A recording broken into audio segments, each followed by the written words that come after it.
You're tuning into Black and White Sports on YouTube. The no-holds-barred truth on sports.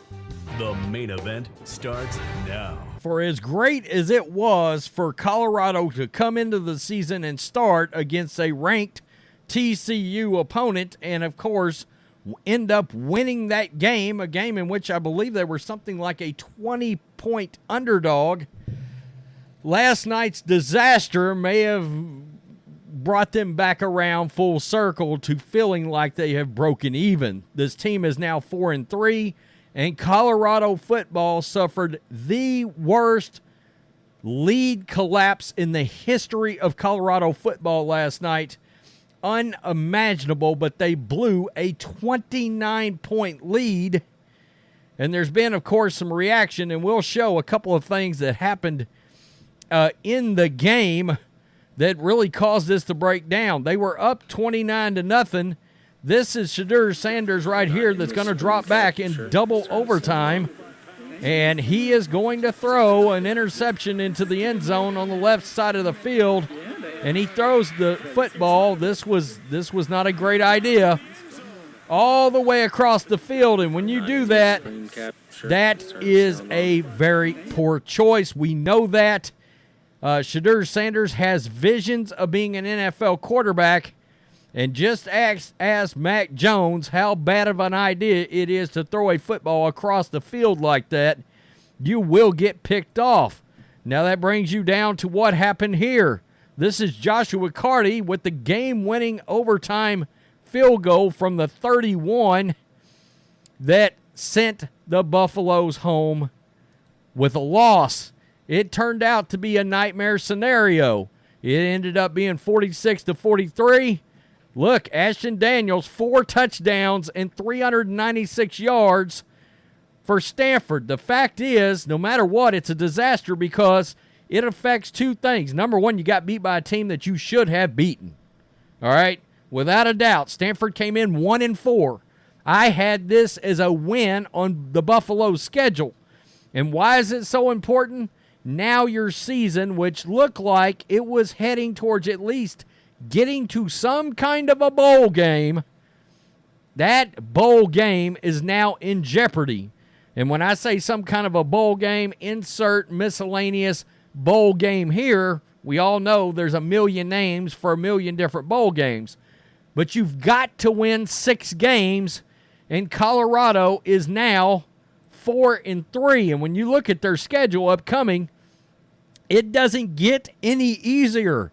This game, Stanford, and that Arizona game were the 2 wins that were showing up blatantly on the schedule. Now, don't get me wrong. They ended up coming back. There was some real time management issues on offense at the end against USC. But it's clear at certain times, especially later in the game, Colorado's lack of size on the offensive and defensive line starts getting them in trouble. This team's got a ton of talent, a lot more talent than it did have previously. However, you don't have a lot of depth on Deion Sanders' team, and no doubt that's going to improve next year, without a doubt. This is the schedule. You've got UCLA, 18th ranked, Oregon State, 15th ranked. They hope to beat Arizona. They should. They've got Washington State, 19th ranked, and 16th ranked Utah. That game, and that game should all be a loss. And guys, I don't know if you're paying attention. That's 5-7 and missing a bowl game. Last night's loss was devastating to the Colorado Buffaloes, and I mean, some of the reaction. I mean, look at this as ESPN signed off last night. The Cardinal, these 2 Colorado fans crying after the game, after this double overtime loss, and like I said, you know, it may end up costing them a bowl appearance. By the way, this guy, elect IU Maynor versus Colorado, 13 receptions, 295 yards, and 3 touchdowns, and this guy looks like a total beast at wide receiver. This guy is huge. So this is what Deion said in the loss.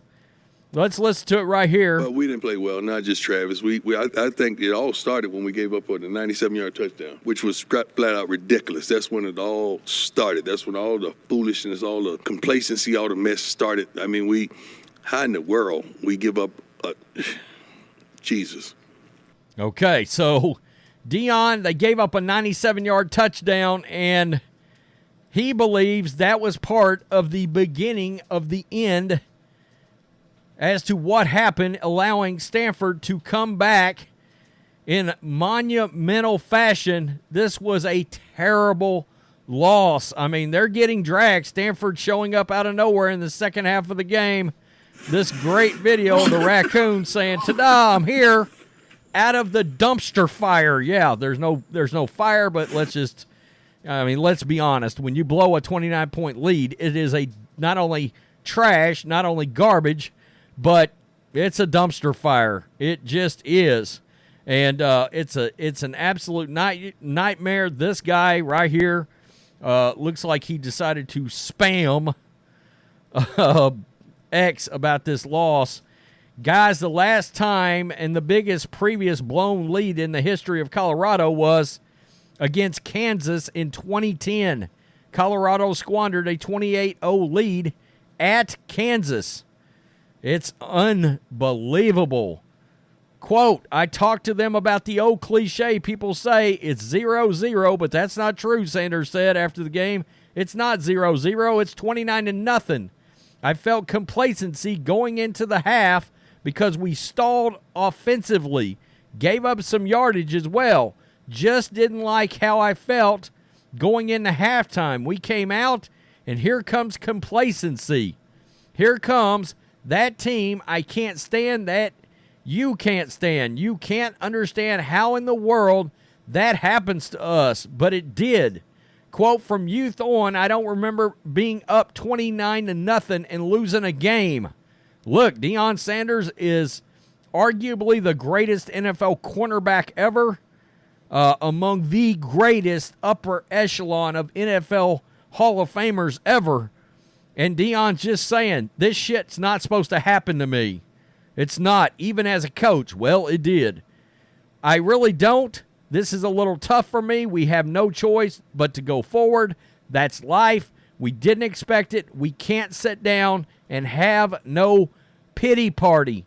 And it gets even worse. The party was happening in the visiting locker room where Stanford celebrated the end of a 7-game losing streak within the Pac-12 conference. Now, it was kind of odd because Deion made some comments about not liking the time start on the game. Okay, well, you're in the Pac-12 right now. They're going to the Big 12 starting next year, returning to the Big 12. And maybe that we don't know what the schedule's going to look like, but I didn't love those comments from Deion earlier in the week. It had a sense of I don't know if he was trying to motivate his team and keep them from getting complacent, or if there was something that he sensed, maybe his coaching, maybe his ability to get fired up starts dwindling as the day goes on. But how do you get complacent in that game? You're fighting for your bowl live at that point, and they blew it. So now there's no choice. Deion and the Colorado Buffaloes have to beat at least one currently ranked college football team, or they will not get a bowl bid. They will not. Now, we got to remember something. In a vacuum, before the season started, the Sharps in those big casino buildings, they only forecasted 3 wins for Colorado. So this season has already been an elevation above what was expected, and that should be noted. Okay, that should be brought up. But nonetheless, the worst blown lead in the history of Colorado football. And Deion Primetime Sanders was the coach of it. Yikes. That one's going to stay with Deion for a while. Peace. I'm out. Till next time. Thanks for watching the show. Be sure to like, comment, and subscribe. Be sure to tune in next time on Black and White Sports.